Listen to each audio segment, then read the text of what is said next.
Сәлеметсіздер ме? Бүгін біз саяхат және демалыс бөлімінің әнші құм деген тақырыбына келіп жеттік. Осыдан кейінгі видеоларды көріп отыру үшін каналға тіркелуді, видеоға лайк басуды ұмытпаңыздар. Әдеттегідей бірінші тапсырмада бізге мәтін берілген. Мәтінде әнші құм туралы, яғни айғайқұм туралы айтылады. Бұл айғайқұм Іле өзенінің жағалай 3 шақырымға дейін созылып жатқан әнші құм болып есептеледі. Бұл құмды төбенің биіктігі 150 метрді құрайды және жауын шашынсыз жаз айларында одан күңіренген дыбыс шығады екен. Жалпы осы сияқты әнші құмдар жер бетінде өте көп кездеседі екен. Атап айтар болсақ, Қытайда, Моңғолияда, Мысырда, Африка мен Араб түбегінің шөл даласында осындай тосын үн шығаратын құм шағылдар кездеседі екен. Ал өзендер мен көлдердің, теңіздер мен мұхиттардың жағалауларында орналасатын құмды төбелер гүрілге толы дыбыс шығарады дейді.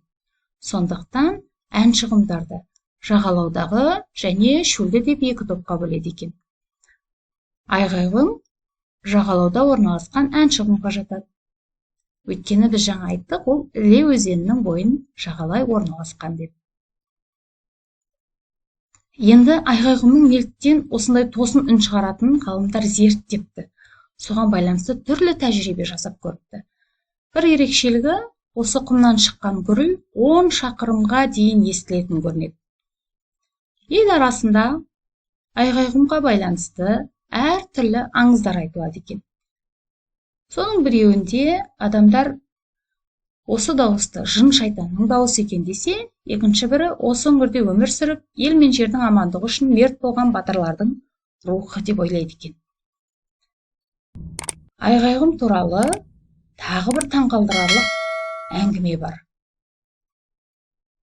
Бір адамдар осы айғайқұмның құмын құрылысқа пайдаланбақ болып, үлкен жүк көлікті құмға толтырып алып, кері үйіне қайтады дейді. Бірақ 15 шақырым жүргеннен кейін қараса, құм түгелдей сусып төгіліп қалғанын көреді. Сосын қаппен тасымақ болады. Бірақ ол да бос әурешілік болып шығады.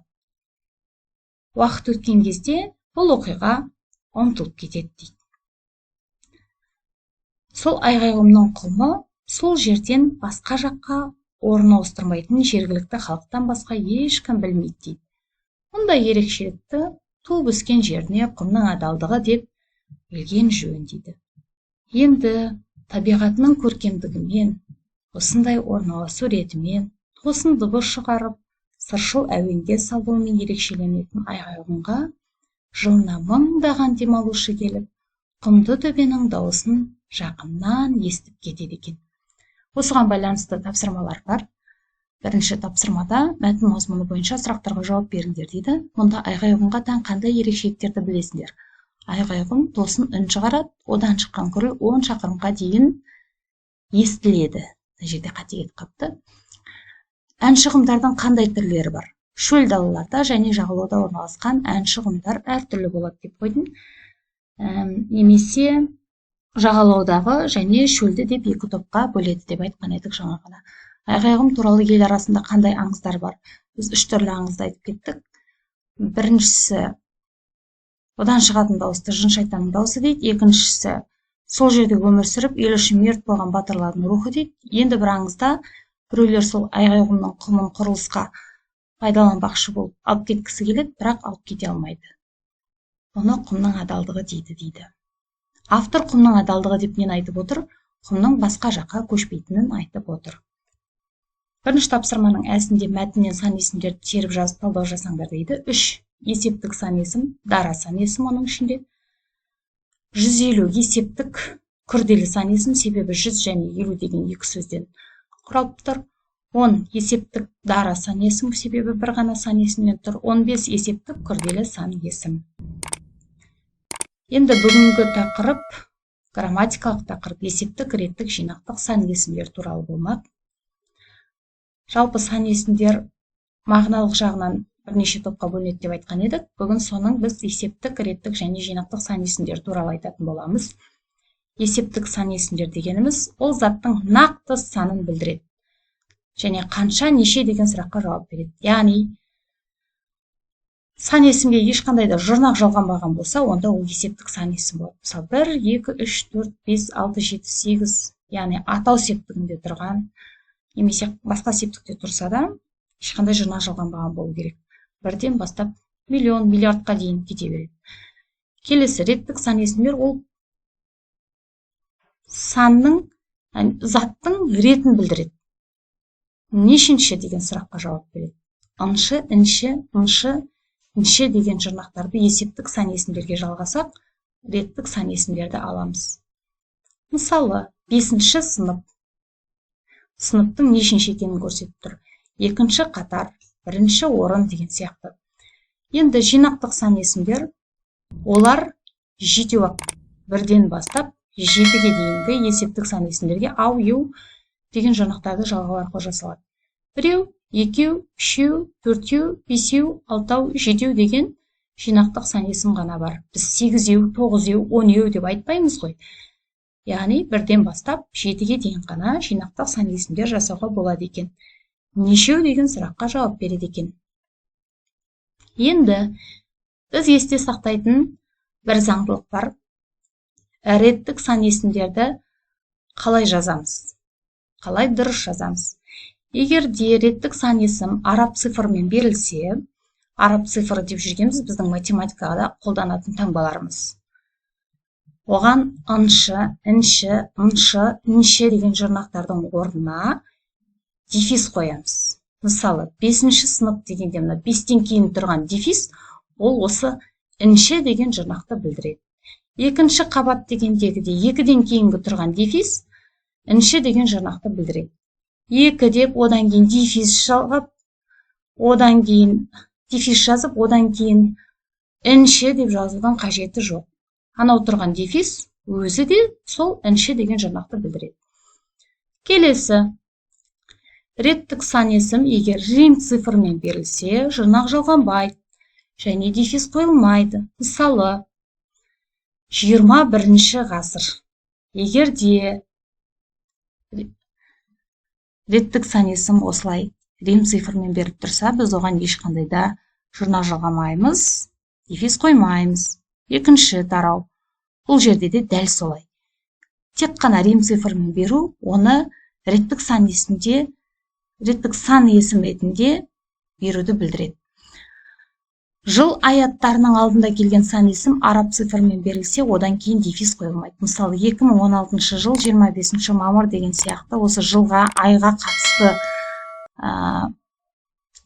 егер де белгілі бір мерзімге қатысты болатын болса, онда біз одан кейін, осы сан есімнен кейін, реттік сан есімнен кейін ешқандай да дефис қоймайды екенбіз. Және жұрнақты да жалғамаймыз.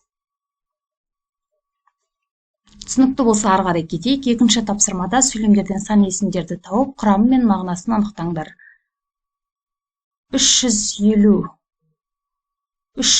мың мына жерде. Бұл күрделі есептік сан есім.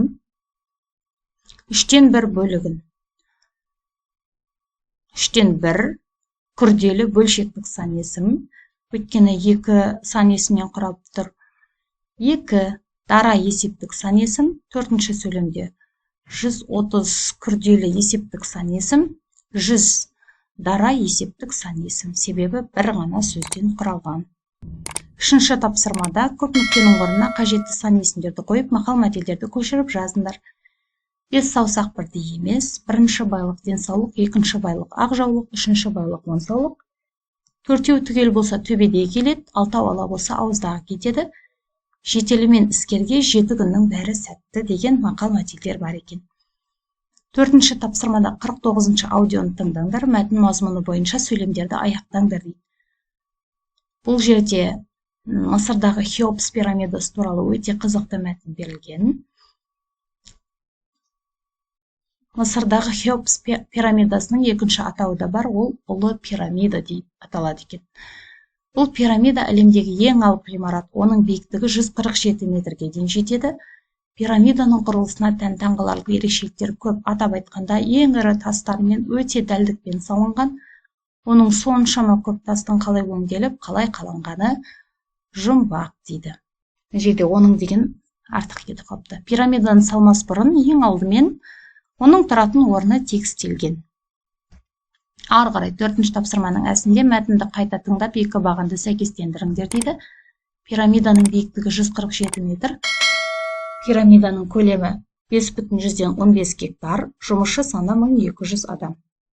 Сан есімдерді цифрлық таңбамен жазып, екінші бағандағы сөздермен тіркестіріңдер. Ережені еске түсіріңдер. 20 ғасыр дегенде бұл жерде рим цифрымен жазамыз. Одан кейін ешқандай да дефис те жұрнақта болмайды. 9-шы бөлім дегенде 9-ды араб цифрымен жазамыз. Одан кейін дефис қоямыз. Бөлім деп жазамыз. 22-ші наурыз 22, одан кейін дефис те ешқандай жұрнақта қажет емес. Жаңа алдында айтылған емле бойынша 3-ші ай.